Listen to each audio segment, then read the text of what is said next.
what would I do today if I were brave, if I knew I could not fail?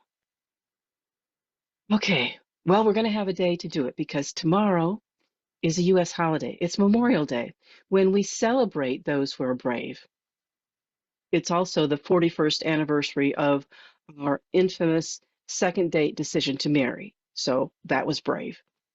Now, Memorial Day was originally called Decoration Day from that early tradition of decorating graves with flowers, wreaths, flags. It was started originally in the uh, after the Civil War to commemorate the sacrifices of the Civil War soldiers. Now, Memorial Day is a day for remembrance of those who have died in service to our country. Eventually, after the Civil War, it was extended to all Americans who died while in military service. And I was actually happy to hear the patriotic prelude music that Lisa played today. Thank you, Lisa. In the community where I grew up, a few days before Memorial Day, we would visit the cemetery plots of our ancestors and put flowers on the graves, not only those who died in wars, but for all those who'd gone before. It was a time to remember. Now, we'd also have a picnic and have a running around in the spring at that time in spring in South Dakota. And to this day, I get a call from the local flower shop in my hometown confirming that I continue that tradition. So I don't personally go to those grave sites anymore, but I do make sure that there's flowers there because that's a day of remembrance. And it's very touching to me to have that idea of remembering those who have paved the way for us, those who were brave in their lives, those who were soldiers, those who were parents. That takes a lot of bravery. Those who simply lived their life to the fullest. It's a day of remembrance. And I think about remembering, I think about it as becoming aware of something maybe that we're forgotten, becoming aware of that again, and bringing it back to our conscious awareness, recalling it. And when I see the word remember, I divide it. I say remember. And so remembering is like putting things back together. I don't know if you saw that film, Nightmare Before Christmas. Besides the main character, Jack Skellington, there is another character, Sally, and she's very kind and very shy. And she's a rag doll, actually. And she has these detachable limbs, and they're stuffed with leaves, and she often falls apart. And that requires her to sew herself back together. And she carries a set of sewing needles and thread just for this purpose. See, remembering is not a one-time thing, but it's a continuing series of transformations as we transcend the limit of our right now experience to become more and more of what we truly are, to remember. So, how would you be different? How would your life be different if you remembered who you really are? In the song, the line, "If I refuse to listen to the voice of fear, would the voice of courage whisper in my ear?" So, what if we remembered who we really are, not as the world sees us, not as we might see ourselves with the filters of our own thoughts, but what about if we saw ourselves as we really are? Ernest Holmes tells us when we meet each other, do we not feel that subtle presence which flows through all things, gives light and color to our everyday experiences? In our own souls, the silent processes of thought and understanding, do we not sense another presence? See, he knew, and he tells us there is something divine about us which we have overlooked. There is more to us than we realize. He says we are an eternal destiny, a forever expanding principle of conscious intelligence. We are the ocean in the drop of water, the sun in its rays. So he's reminding us spirit exists always at the center of all form. It's forever expressing in and as tangible form. And what are we? We are that tangible form. That divine spirit is expressing in us. Since spirit is at the center of everything, and its action as law responds to our thought, there's no limit to our creativity. So, what would you do if you were brave?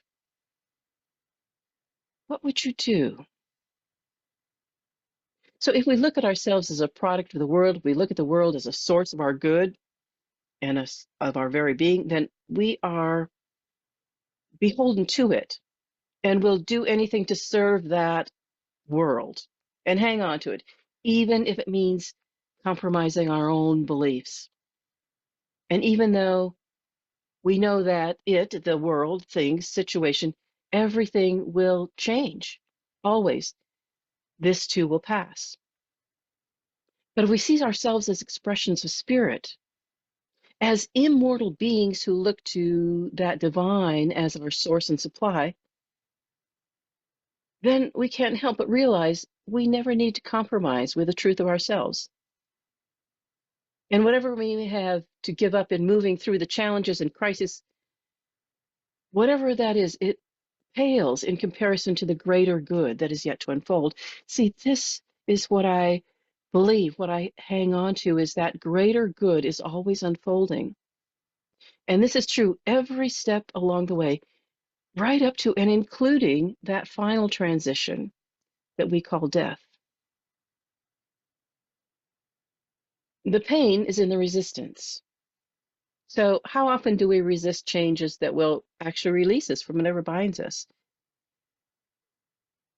Where, whether that might be a job we hate, a relationship that's not working, a pattern of addiction or struggle, what step would I take today if I were brave?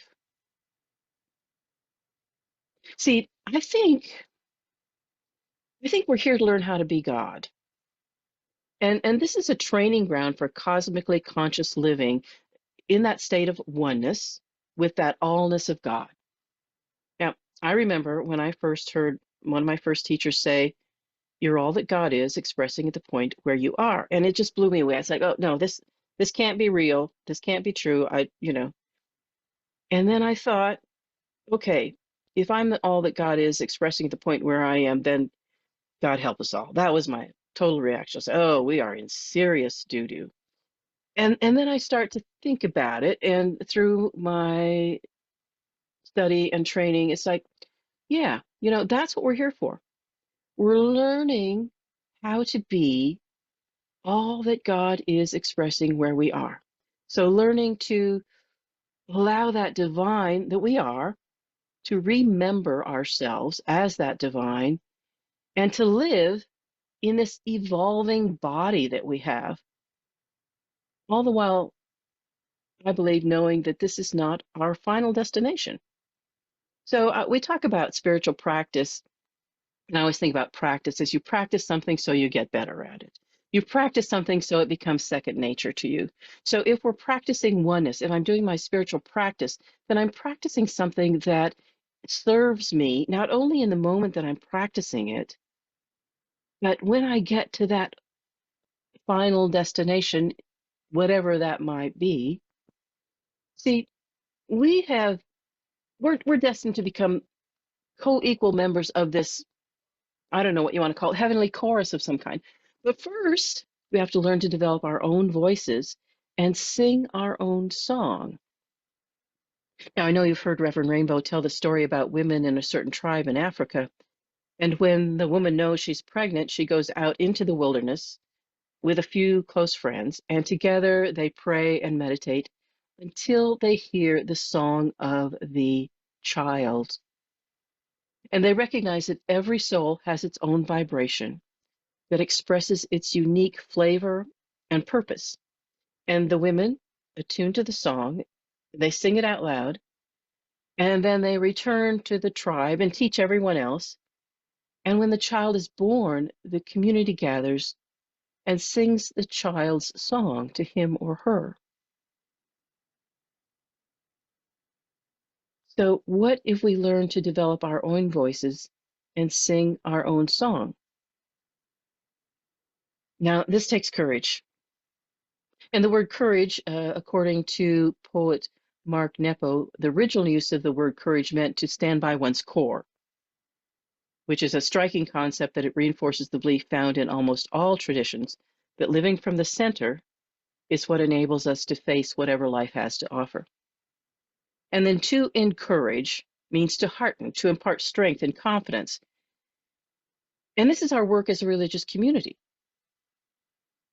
to encourage one another, to be bold in engaging in the world around us, as well as what scares us internally, and to give one another the confidence and heart to live as fully as possible. What step would I take today if I were brave? See, I think the important thing is not that we may leave behind a legacy as a memorial or what we've accomplished here, but what will we become in the process of doing it? Ernest Holmes said as much in what I consider a very important statement. He says, humanity does not exist for the purpose of making an impression upon its environment. He exists to express himself in and through his environment.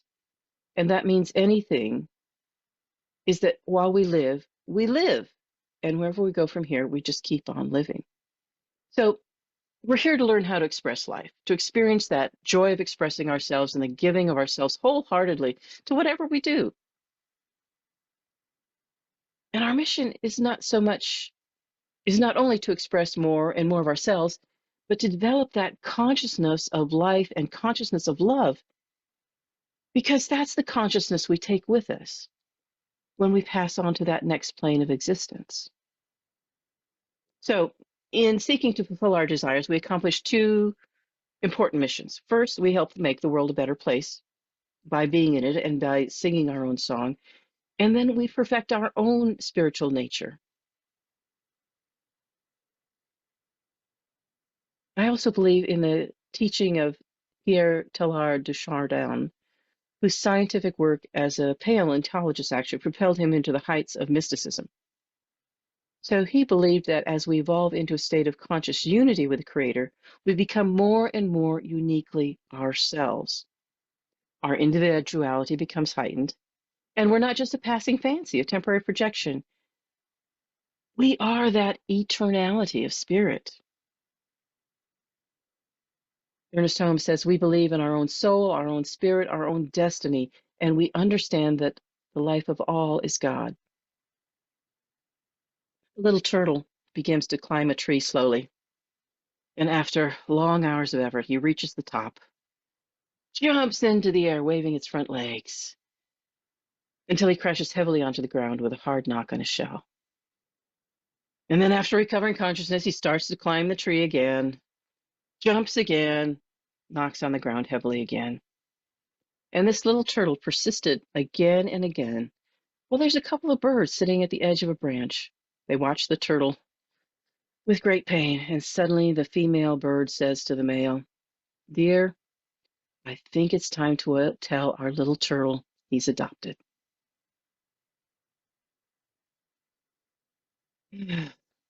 God, that divine changeless one, does not change its mind about us, about who we are and why we're here. We're the ones who change. Yeah, and maybe we need to change, especially if we've got off on the wrong foot, as many of us do, and not necessarily through anybody's fault. So we must remember, we must put the parts of ourselves back together. I'm thinking about keeping one of those little sewing kits handy so I remember, put myself back together. So we call forth that which is within us, that ever present Spirit of God, in the only place that we can ever contact it, in our own consciousness. And that's where we declare the truth. And to the extent that what is true anywhere is true everywhere.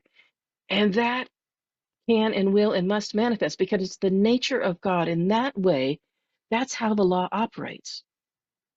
And like those women from Ukraine, only by keeping our consciousness free from negative thinking can we truly view our world as a divine creation.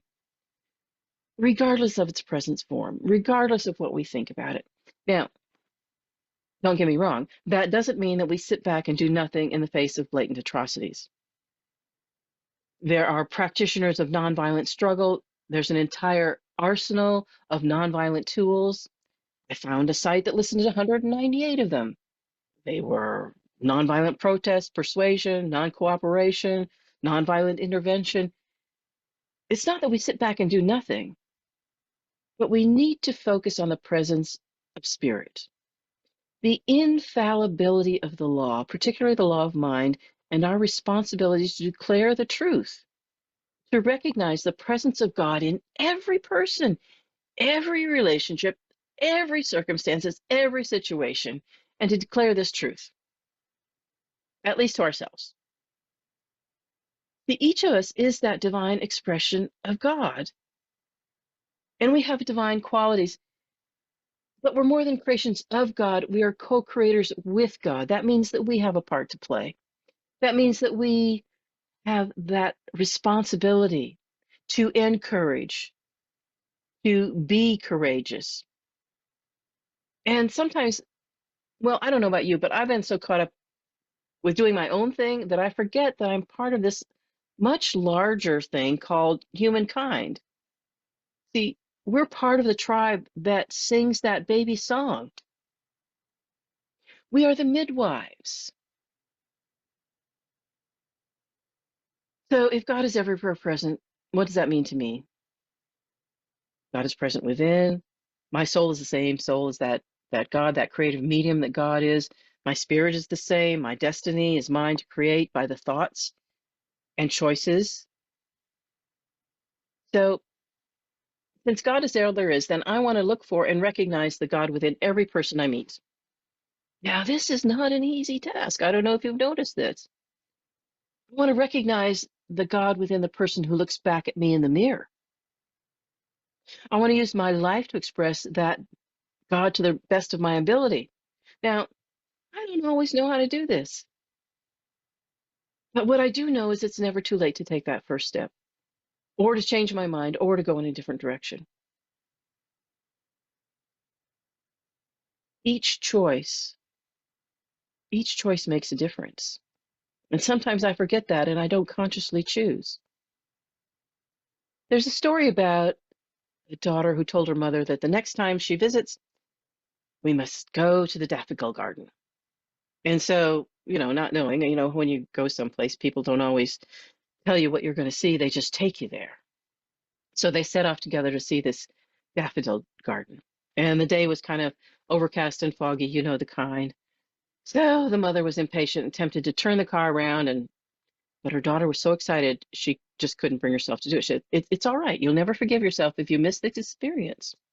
And so after about 20 minutes, they turned down a gravel road and they saw a small church.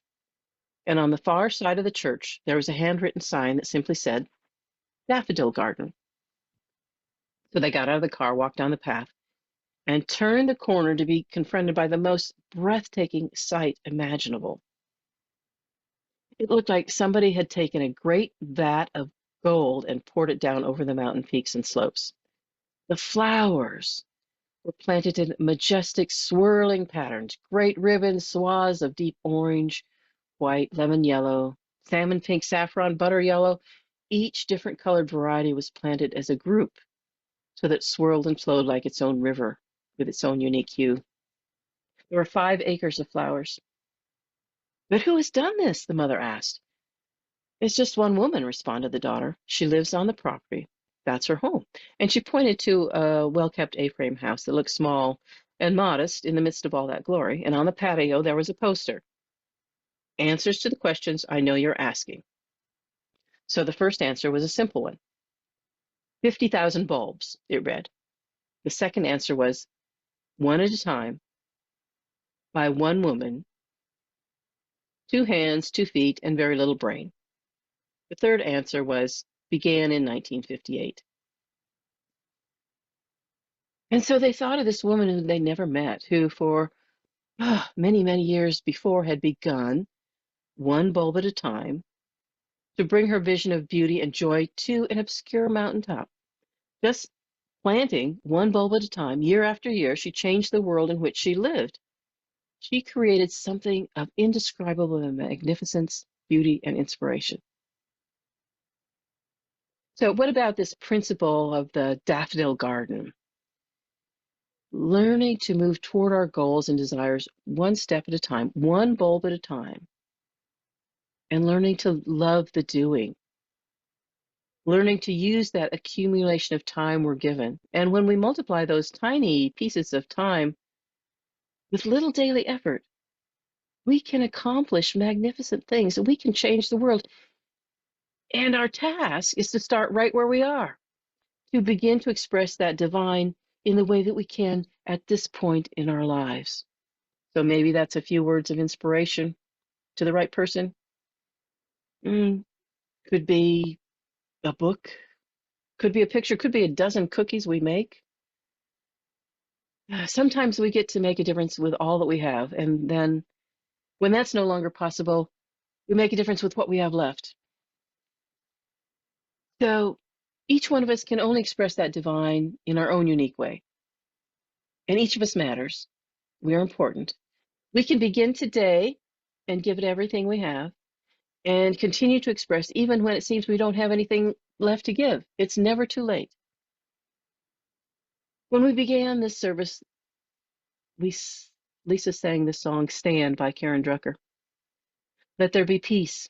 I must stand for peace. Let there be love. I must stand for love. Let there be joy. I must stand for joy. We are making a new world now.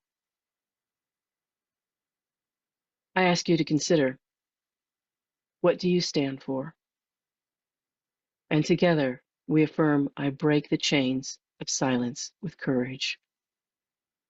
And let us take that into our spiritual mind treatment today. So we go back to that unwavering truth. There's a power for good in the universe. It's everywhere present. There's a power for good in the universe, and I can use it. There's a power for good in the universe. I use it every day. There's a power for good in the universe. I allow it to use me.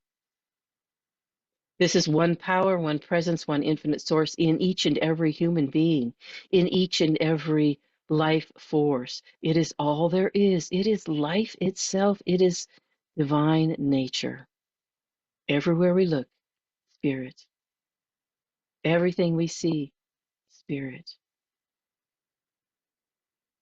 And so in this moment, knowing that that's all there is, and knowing that we come from this place of oneness, there is no you, there is no I, there is only one, that one. And so it is from this place of oneness that this word that I speak today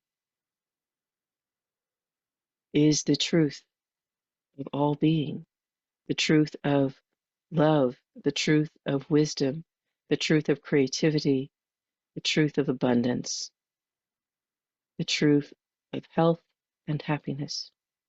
And so what I know without a shadow of a doubt is that there is a prosperity that pervades this entire world that we live in, the entire universe.